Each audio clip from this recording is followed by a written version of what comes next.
गुजरात आपके चीफ जो हैं गोपाल इटालिया पर बड़ा आरोप लग गया है। गोपाल इटालिया ने स्वामी नारायण संप्रदाय का अपमान किया है। बीजेपी ने आरोप लगाया हिंदुओं के अपमान करने वालों को गुजरात जवाब देगा, ये बीजेपी कह रही है। बीजेपी मीडिया सेल के हेड का गोपाल इटालिया पर बड़ा आरोप सामने आया है। ये देखिए, हम आपको दिखा रहे हैं अमित मालवीय का ट्वीट जिसमें गोपाल इटालिया पर आरोप लगाया गया है।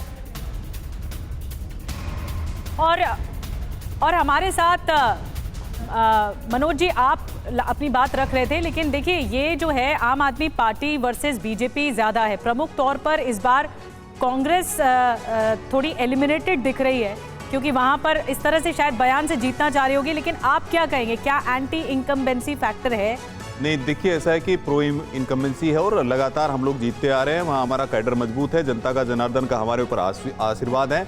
और जिसके कहते हैं ना, घर में नहीं है दाने अम्मा चली बुनाने हैं। आम आदमी पार्टी के लिए मैं कहना चाहूँगा, आम आदमी पार्टी ना 3 में है ना 13 में है। जिस तरह से इन्होंने कहा कि जमुना को साफ करें, क्या जमुना साफ हो गई? क्या PWD के जो सड़कें साफ करनी थी वो साफ इन्होंने की? क्या दिल्ली को कह रहे थे मनोज जी, लेकिन गोपाल इटालिया को आपकी पार्टी लगातार एंटी हिंदू बता रही है।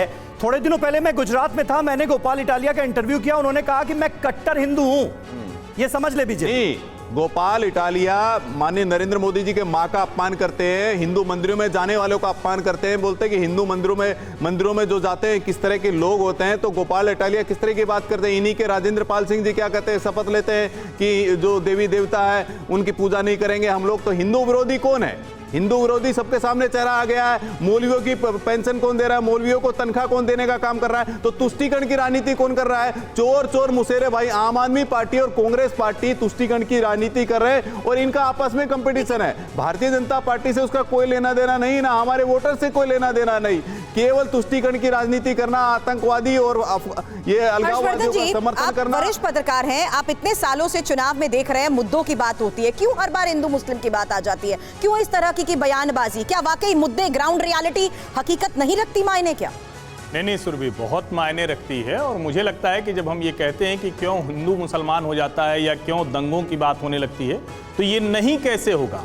आप अगर कहीं भी अच्छे स्कूल, अच्छे अस्पताल, अच्छी सड़क, अच्छी फिर ये मुद्दे उठाकर सेंध लगाने की वोटर्स के बीच कोशिश क्यों होती है? AIMIM भी तो चुनावी मैदान में है ना, आम आदमी पार्टी भी तो चुनावी मैदान में इसी आधार पर जा रही है ना।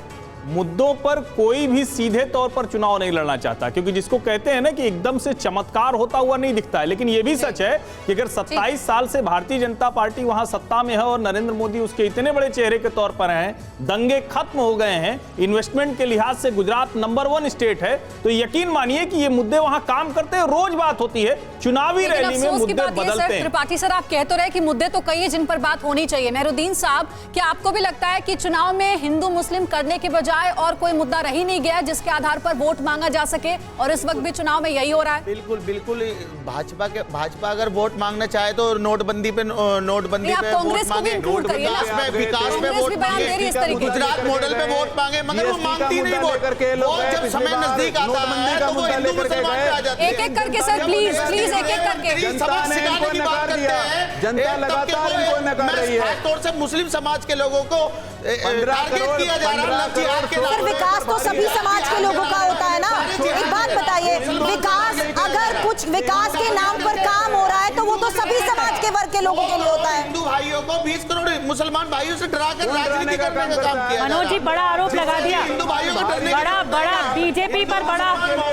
मनोज जी, एक सेकंड, बीजेपी पर मनोज जी बड़ा आरोप लगा दिया कि बीजेपी हिंदू मुसलमान कर रही है यहाँ पे। लेकिन इस डिबेट में, इस बहस में इतना ही वक्त था। आप इनसे सवाल बहुत आप गुजरात मॉडल की बात करिए, आप अपने वो बताइए। मैं आगे पूछूंगी, मैं हाजी साहब, मैं आगे पूछूंगी। बहुत बहुत धन्यवाद।